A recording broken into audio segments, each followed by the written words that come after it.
The Xiu Chang Saga by user Hume Reddit. Rat in sheep's clothing. What was it with aliens and pancakes? When Xiu had volunteered to help in the kitchen, she'd only thought about helping the Gowans in some way. She was a stranger, not even of their own species, and yet they'd given her shelter, a bed, food, and even clothing.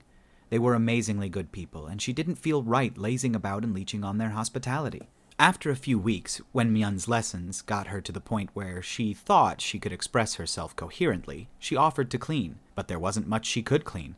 That was a chore left to the cubs, who each day after the evening meal would descend on a different room as a pack, nearly 50 strong, and have it spotless within minutes.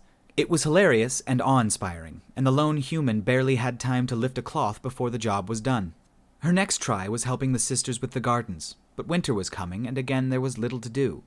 Her strength helped a little, carrying ceramic pots and bags of earth, but it wasn't necessary, because the Gowans had amazing floating sleds that defied gravity, which the sisters used to carry around anything heavy.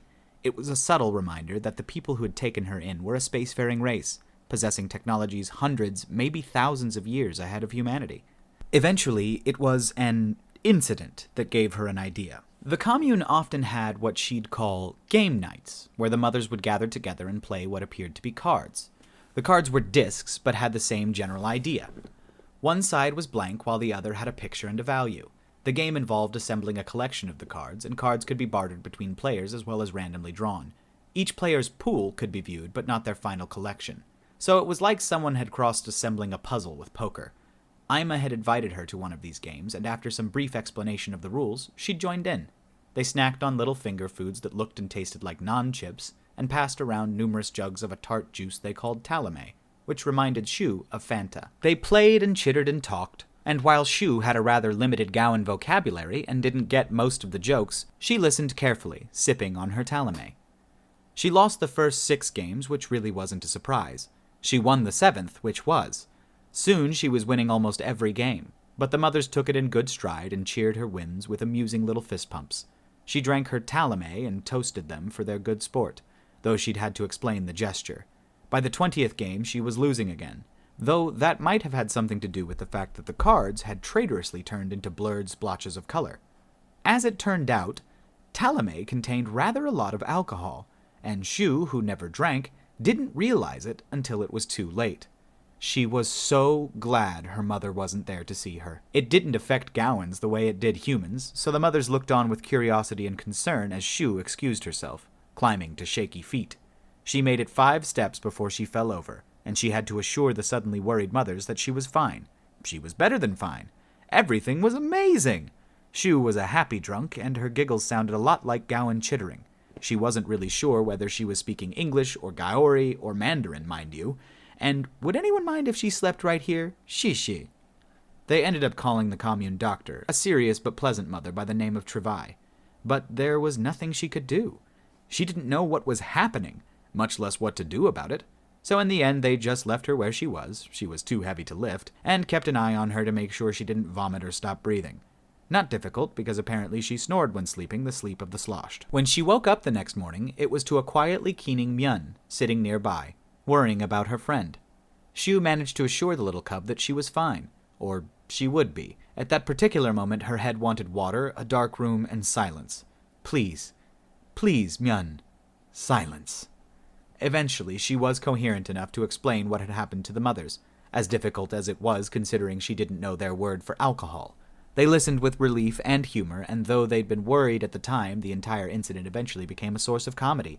Xiu didn't mind. Seeing the mighty human laid low by juice of all things did a lot to Gowanize her in the eyes of the mothers and sisters who were still nervous in her presence. She suffered the teasing with their version of a sheepish shrug, a ducking of the head and rolling eyes. But it was a good lesson. She'd been blindly eating what they gave her, without really thinking about it. She was living on an alien world, eating alien food, and it was surprising she hadn't had a reaction to anything. She wasn't a biologist or even a nutritionist, but she should probably be paying attention to what she put in her mouth. The easiest way to do that was to see her food being made, and maybe help out a little bit while doing so. An idea. She'd worked at a Chinese restaurant through most of her high school years, and sometimes during summer vacation from university, so she knew her way around a kitchen. Her mother had also taught her how to cook, so that she could be a proper wife. At first, she'd resented it, but she soon learned that it was a handy skill. Bringing a tray of Xiu or Lo Mai Gai, always made her immensely popular at a party. Her Cantonese friends always appreciated the taste of home, and her Caucasian friends didn't know the difference between Mandarin and Cantonese food, but thought it was delicious all the same. With Ima's blessing, she learned how to cook Gowan food. It wasn't particularly hard. Most of the dishes were fairly simple: breads and steamed vegetables and roasted meats. She did not ask where the meats came from. She'd learned that lesson the hard way. She was no stranger to exotic foodstuff. She was Chinese, after all, with a very traditionalist mother. Chicken feet, beef tripe, even xiao du fu, or blood tofu. She'd eaten it all, with varying levels of enthusiasm. She'd rather French fries or a turkey sub. Still, learning that nava paste, an ingredient in a lot of Gowan foodstuffs, was made from pureeing the innards of a roasted grub the size of her forearm, really tested her limits. Once she'd grasped the basic dishes, she began experimenting. The Gowans didn't have rice, but they did have something like flour. Rather than sugar, they used something like sweet bay leaves. They had salt, of course, and a variety of interesting spices. Xiu played with them, mixing and matching, until she managed to cook up a reasonable facsimile of du xiao bao, or sweet paste buns. She wolfed down half the batch out of pure homesickness, then began testing her creations on the others at the commune. Myun liked them, but the little Gowan thought her human friend could walk on water. Xiu suspected she could lay around all day in her bra and panties drinking beer and belching like a frat boy during exams, and Myun would think it was the best thing ever. The little girl wasn't exactly unbiased, so instead she brought her experiments to Yulna, because if she'd learned anything during her time with the community, it was that you could rely on Yulna to tell you exactly what she thought. The bao went over well. Noodles were a huge hit, soups and thin sauces not so much. It tended to drip through chin fur. She learned that Gowans tended to like their food sweet, and didn't care at all for hot spices. That was unfortunate. Xiu loved spicy food, but she really hit the jackpot when she made pancakes, and she didn't know why. It wasn't like the Gowans were strangers to sweetbreads. Maybe it was the presentation, or the syrup she made to go along with it, or the idea of topping it with fruit. In any event, it was hugely popular, and it became something of a new tradition for a mother or sister who had agreed to a mating contract to march into the meal hall and demand some. Aliens, mating, and pancakes. So weird. Xiu's best friend growing up had been a girl named Allison Chan. The two had drifted apart a little bit as they entered university, but Allison would always be one of her favorite people. Xiu had been interested in acting, while Allison was more practical-minded, choosing sociology as her degree. Allison would have loved Gao. There was enough material on the alien world to author 1 million papers. Xiu knew that the Gowans separated themselves into clans. The males tended to form many clans, while the females all belonged to one. The females were like a nation within nations. The male clans would take and hold territory, compete and fight, while the females drifted as they wished, not caring one whit about lines on a map. They generally kept themselves out of the bickering and politicking of the males, so long as no cubs or females were harmed. But when they did act, it was as a whole, and no clan on Gao could resist them. When she'd learned that the Gowan genders tended to keep to themselves, Xiu had wondered if the females were kept like pets in gilded cages. Not so. The females could go anywhere they wanted, learn anything they wanted, seek any job they wanted. In a curious contrast to Earth's own outdated stereotypes, it was males who had to fight the assumption that they were flighty and emotional, though they were also seen as bold and adventurous, almost reckless. Females were seen as steadfast, practical, and resolute. Marriage didn't exist on Gao, but they did have their own form of dating. Females were entirely in charge of the reproductive process, and the males essentially spent their lives trying to attract the interest of a female. So overall, it wasn't that different from Earth, Xiu thought with amusement. The means to attract a female was as widely varied as it was for humans. Some Gowan females liked physically strong males, others liked those who were intelligent. Some preferred the wealthy or politically powerful, while others simply favored those males who were kind. If a male caught a female's attention, he could offer a mating contract. If she agreed, they would meet, do the deed, and then most likely never see each other again. Cubs were raised by the community. The mating contract was a record and safety against inbreeding. but a Gowan almost never knew their true parents beyond what clan they were in. All males tithed a portion of their earnings to the clan of females to support the raising of the cubs. A male could tithe as much as he wanted to, and some were quite generous in an attempt to gain favor with the females. Although a male who tithed so much he hurt himself was considered an idiot and actually lowered his chances. This made Xiu feel guilty, because she knew her upkeep must be fairly expensive.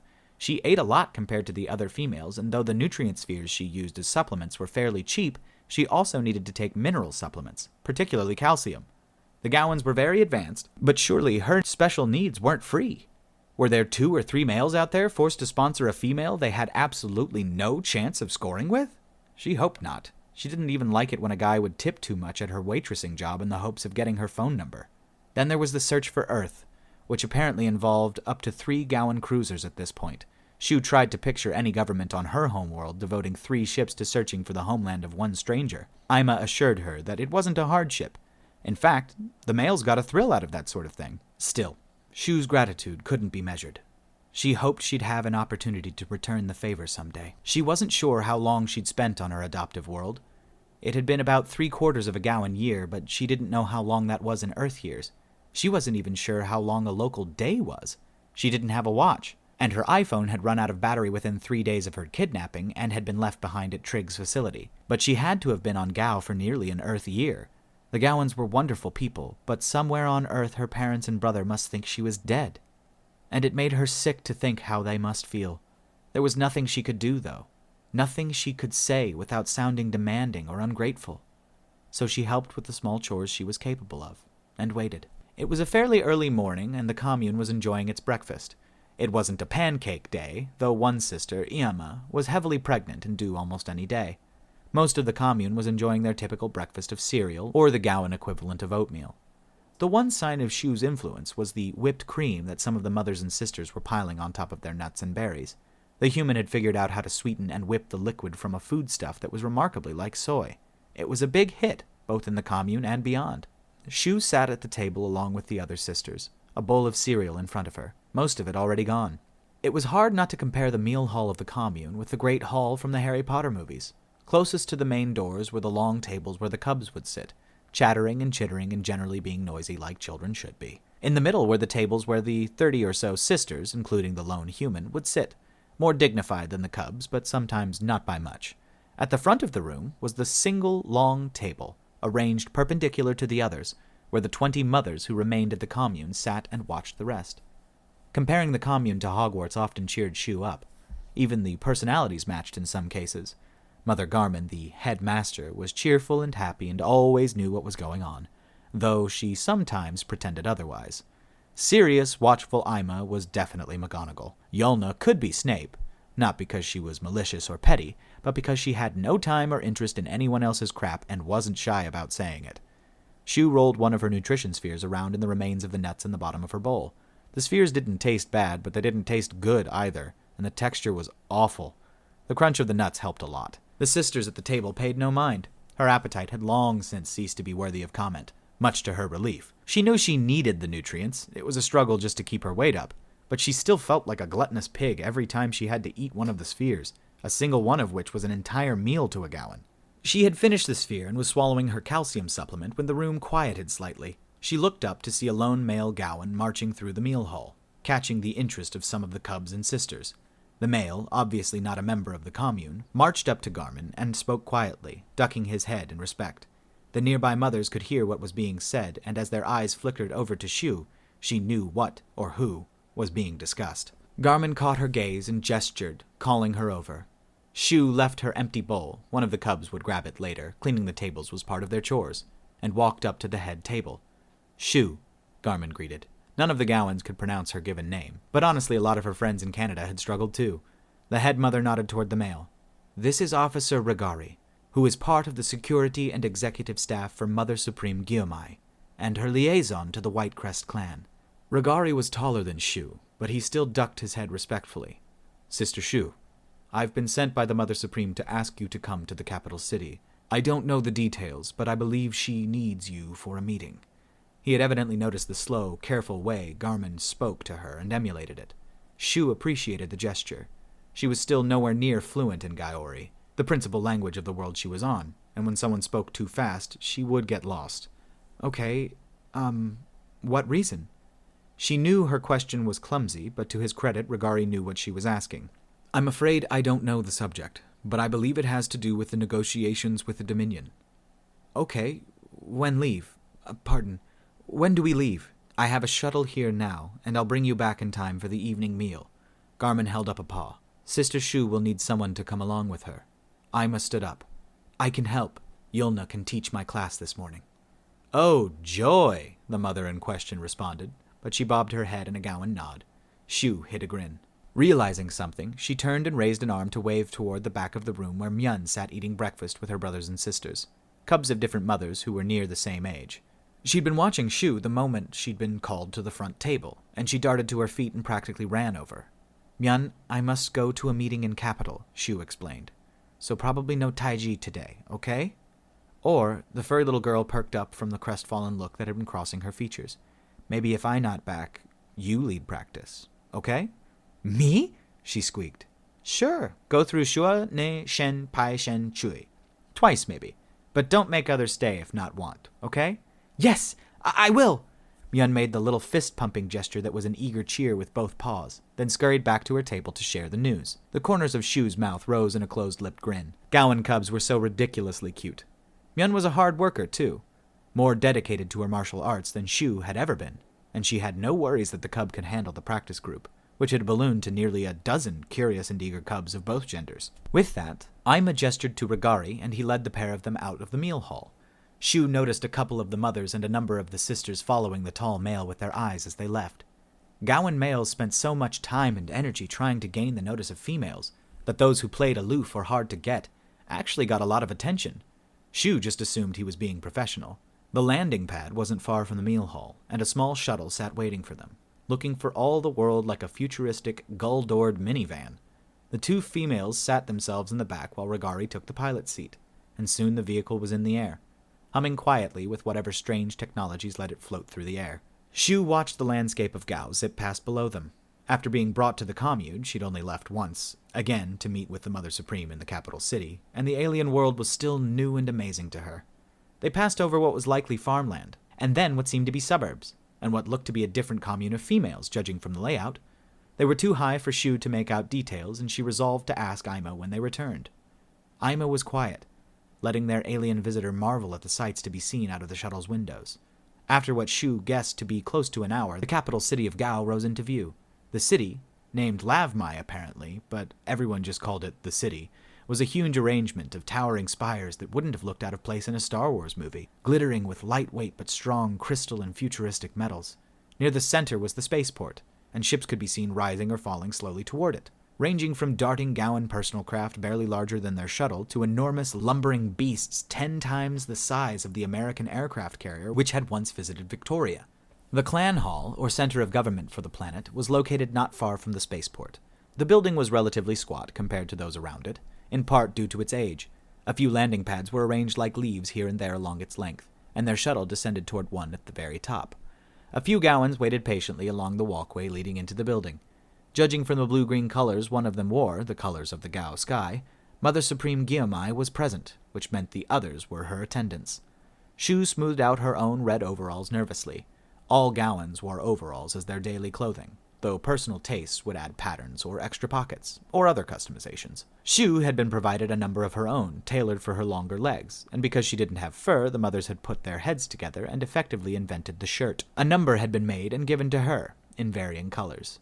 They were loose and comfortable, almost like robes. She liked them, though she had to be careful about matching her colors in order to not feel like she was cosplaying the Mario Brothers. The shuttle bumped slightly as Regari set it down and the safeties on the doors released. Ima and Xiu hopped out, standing together as Giamai and her assistants approached them. Regari took up a spot next to Ima, and both ducked their heads toward the Mother Supreme, while Xiu bowed to the elder Gowan. Mother Ima, Sister Xiu, it is good to see you, Giamai said.